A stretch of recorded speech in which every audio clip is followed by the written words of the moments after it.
It's Monday, December 16, 2024. This is CVM News at noon. I'm Ramon Gordon. To the headlines.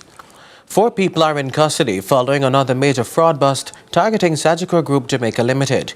The arrests were made early Monday morning during coordinated raids across Kingston and St led by the major organized crime and anti-corruption agency MOCA, with support from the Counter-Terrorism and Organised branch, CTOC, and other police units. Investigators allege that between 2016 and 2019, contractors, in collusion with Sagicor employees, submitted fake invoices and payment certificates for work that was never done. The fraudulent scheme siphoned funds from Sagicor Property Services. The scam came to light in 2019 when a routine check by Sagicor flagged documents with forged signatures by authorized officers. Now Sagicor Group says it's fully cooperating with law enforcement agencies and no arrests were made at its locations. MOCA is now working closely with Sagicor to uncover the full extent of the scheme. In a separate case, MOCA secured another high-profile win in court. Former correctional officers Albert McLeod and Terrain Tulloch were found guilty in the Kingston and St Parish Court on Tuesday. They faced charges of obtaining money by false pretense, conspiracy to defraud, and breaches of the Correctional Service Act. The charges stem from a 2016 scheme at the Tower Street Adult Correctional Facility, where inmate Andrew Price posed as a recruiter, promising aspiring artists jobs, work permits, and visas. Victims paid large sums to Price, while McLeod and Tulloch acted as middlemen collecting the cash from couriers on motorcycles. Westmoreland police are stepping up their fight against crime, focusing on illegal guns and wanted criminals. Recent operations have delivered major gains, enhancing security ahead of the holidays. Shante McNeil has the details. The Westmoreland police have made significant strides in their fight against guns and gangs, seizing 2 illegal firearms and arresting a wanted murder suspect in separate incidents within 24 hours in the parish. In Little London, officers discovered a 9mm pistol and ammunition during a search operation on Sunday afternoon.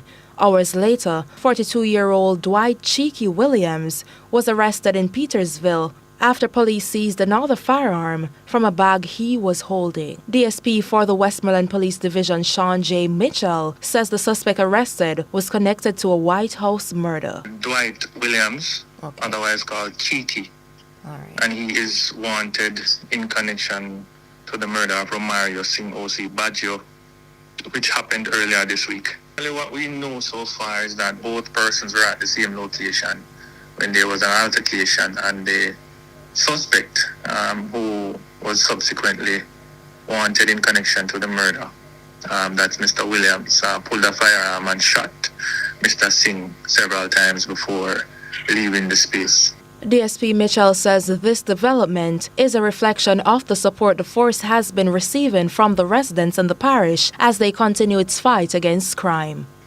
Now, the seizures over the past 24 hours is a significant move as it translates into the operational uptick that we have been embarking on throughout the Christmas period. There is enhanced operations, more strategic deployments across the parish, and most importantly, our citizens have been cooperating with us, and they have been partnering with the police in order for us to have a safer Christmas period and, of course, a safer community overall.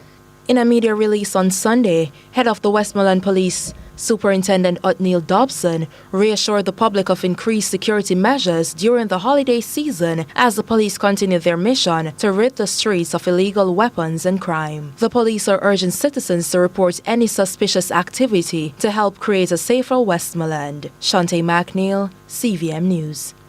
Despite water supply issues in southern Manchester, MP Robert Chin is optimistic about upcoming developments. He says roadwork is set to begin this holiday season. Some of the burning issues, of course, are roads, water, and garbage collection. Water in particular, those are the issues that satisfactory answers were not forthcoming because those issues really have a high dollar value to them. the issue of connection, supply issue, and just general service issue with the Water Commission, those were dealt with in a frontal way. We are thankful that the NAA, they got a lifeline, the Spark program. The Spark program, of course, is the major road program for the government at this time.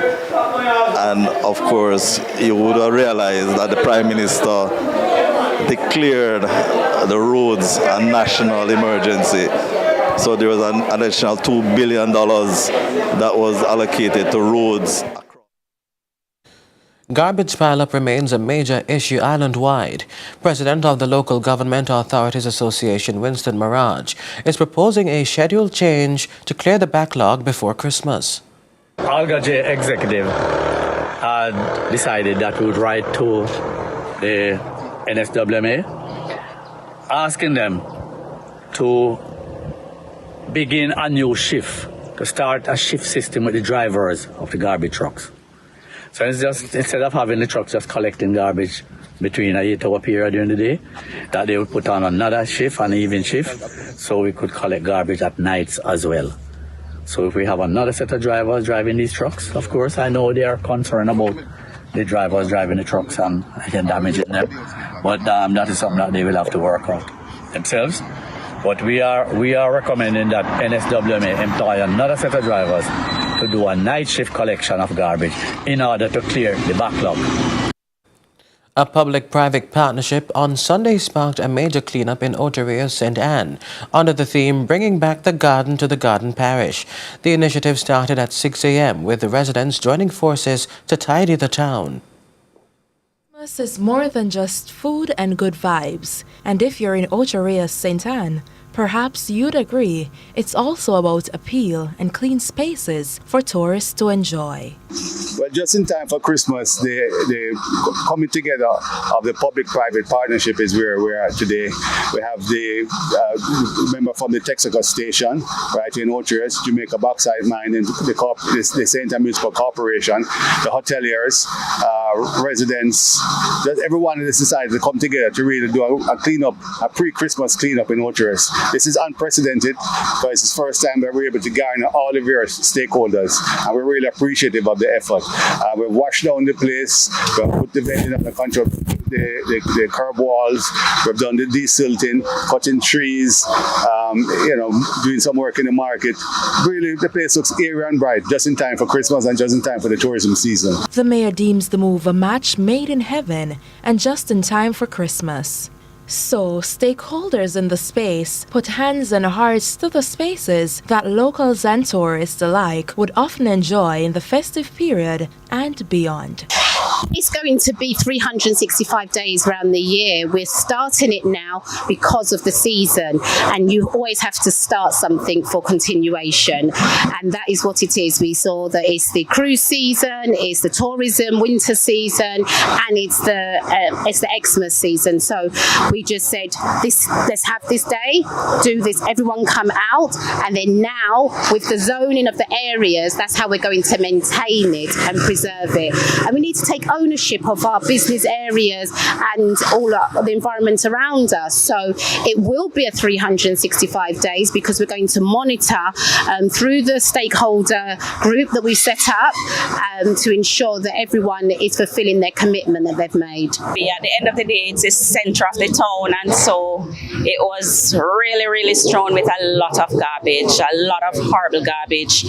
There are bins around, but they're very small, and so what you found was that the bins were full, and then everything else that could not hold in the bin was at the side. There were people sleeping everywhere. We got here about 7 o'clock this morning from Sanssouci and Couples Tower Isles, and there were people sleeping, so it became a little bit difficult to be able to do all that we wanted to do.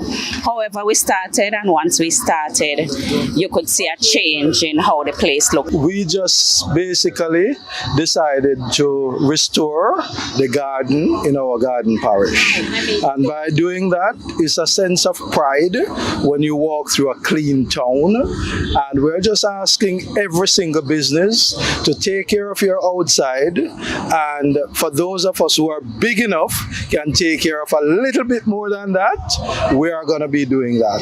As we stand in the town center right now, I am standing on the spot that is sponsored or is in charge, big and bold, by Couples Resorts.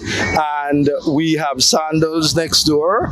And we're going to give them, the mayor is standing right here, the mayor is going to do a certificate of title for this little plot, that they will have that sense of ownership. Shante McNeil, CVM News. Stay with us. More news after this.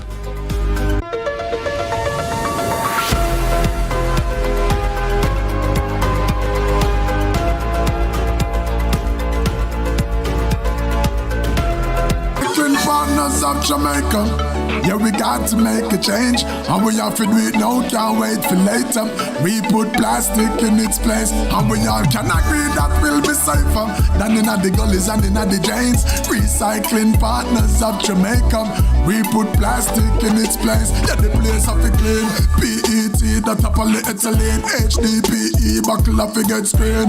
Baby to granny, everybody roping. Yeah, we got to go green, you know what I mean. See the sign from the bin, if we drop it in, through car window you flick, that another thing. And we don't want no garbage in this game. No, we handle it up, but them are not the same. So listen up, Jamaica, I'm saying it's time to make a change.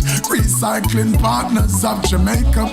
We put plastic in its place, and we all can agree that will be safer than in the gullies in the every rains. Recycling Partners of Jamaica. We put plastic in its place. Christmas is your two-front seat, your two-front seat, your two-front seat. At Jamaica Pegasus, your two-front seat for Christmas comedy cook-off. Thursday, December 26th at the Grand Ballroom of the Jamaica Pegasus Hotel. Gates open 6 p.m. Showtime 7:30 sharp. Call 876-542-4160 for ticket info. Christmas comedy cook-up, serving up laughter. At Jamaica Pegasus, your two-front seat for Christmas comedy cook-off.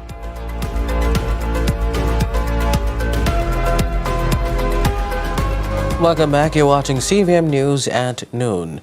Governor General Sir Patrick Allen will undergo elective spinal surgery today.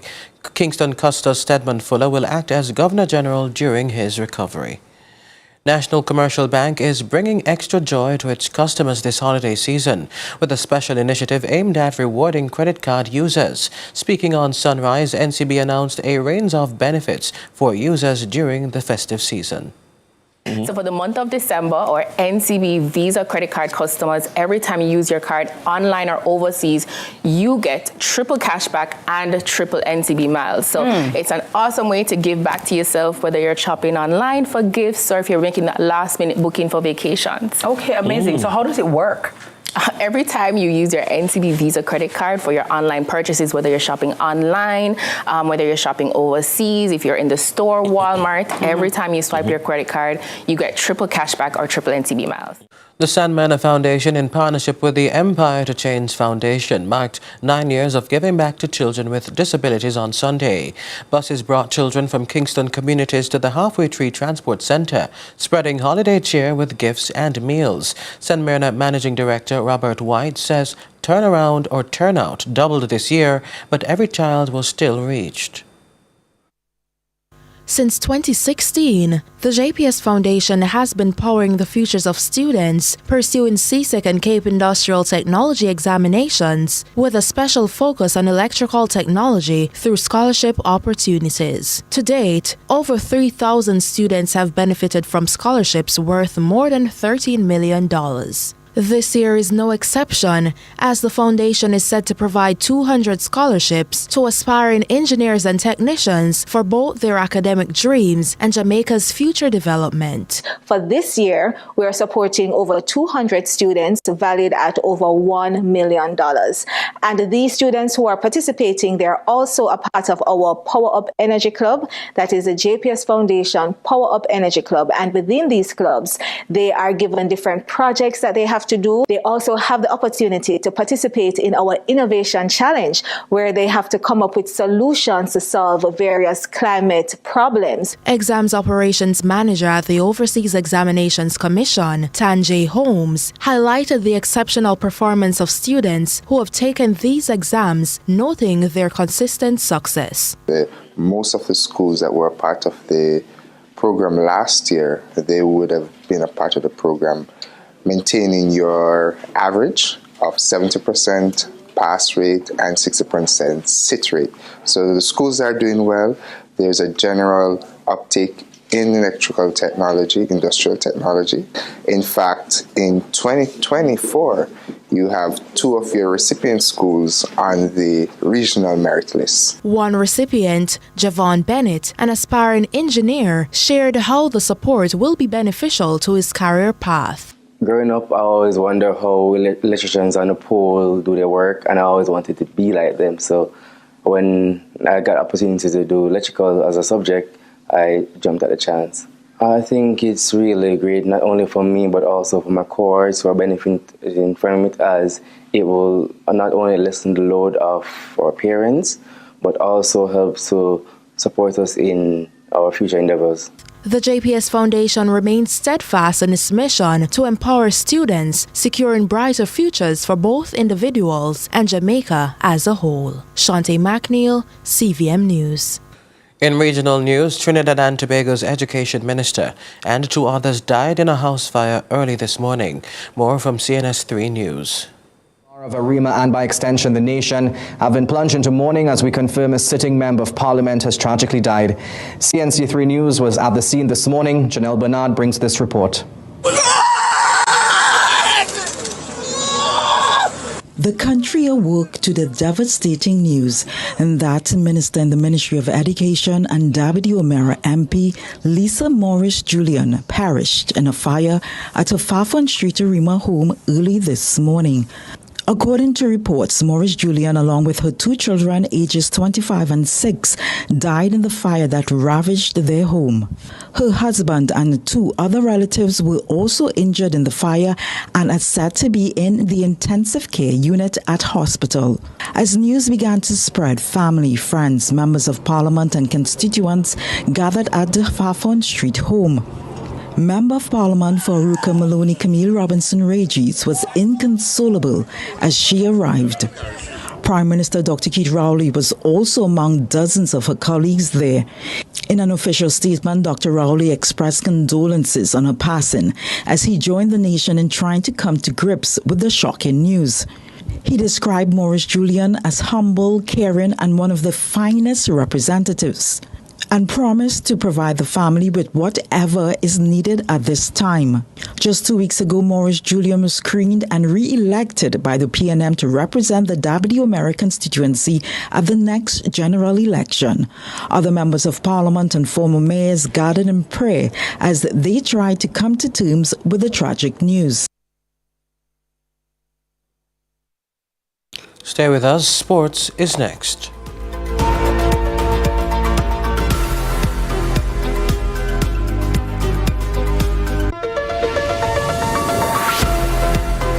Brought to you by Hawkeye, securing what matters most. Lighting is the #1 crime prevention method because it prevents criminals from going undetected. Lights should be bright enough to illuminate the exterior of your home. Using motion sensing lights adds a layer of protection. The preceding tip was brought to you by Hawkeye, securing what matters most.